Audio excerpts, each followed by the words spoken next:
Class 10th Urdu का हिस्सा नज़म का फर्स्ट हम देखने वाले हैं हम आज के इस वीडियो में।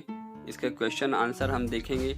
आपके पास इस तरह से फर्स्ट क्वेश्चन है, नज़म के सिन्फ शायर का नाम और तखल्लुस लिखिए। तो यहाँ पर तीनों लिखा हुआ है, आप इस तरह से उसको देखकर लिख सकते हैं।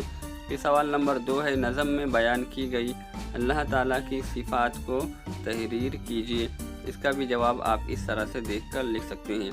उसके बाद सवाल नंबर 3 है, नज़म से सनत तज़ाद के अशआर नकल कीजिए और मुतज़ाद अल्फाज को ख़त कशीदा कीजिए।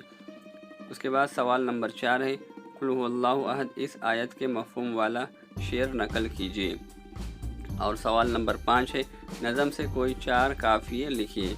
और सवाल नंबर 6 है, नज़म से हम मानी अल्फाज की जोड़ियाँ तलाश कर लिखिए।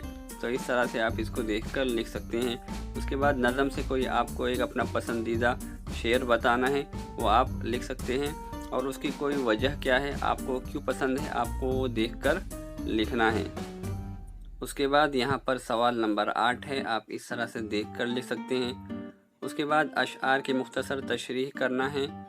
तो आपके पास 2 अशआर दिए गए हैं, शेर नंबर 1 और शेर नंबर 2, आपको दोनों की तशरीह करना है।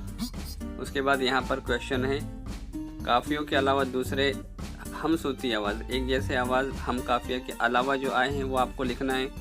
और यहाँ पर कोई ज़रबुल मिसल बताना है जो कि मिसरे के अंदर है। उसके बाद है, साइंस की रोशनी में इन मिसरों की वजाहत कीजिए।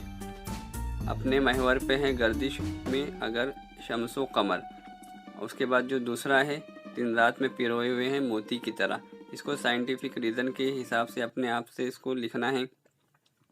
हम्द से ज़ेर इजाफ़त वाली तरकीबें तलाश कर लिखिए। और नीचे है एक्टिविटी बेस्ड क्वेश्चन, तो आप इस तरह से उसको देखकर लिख सकते हैं। उम्मीद करते हैं कि आज की वीडियो आपको पसंद आई होगी। वीडियो पसंद आई हो तो उसे लाइक कीजिए, शेयर कीजिए और चैनल को सब्सक्राइब कीजिए।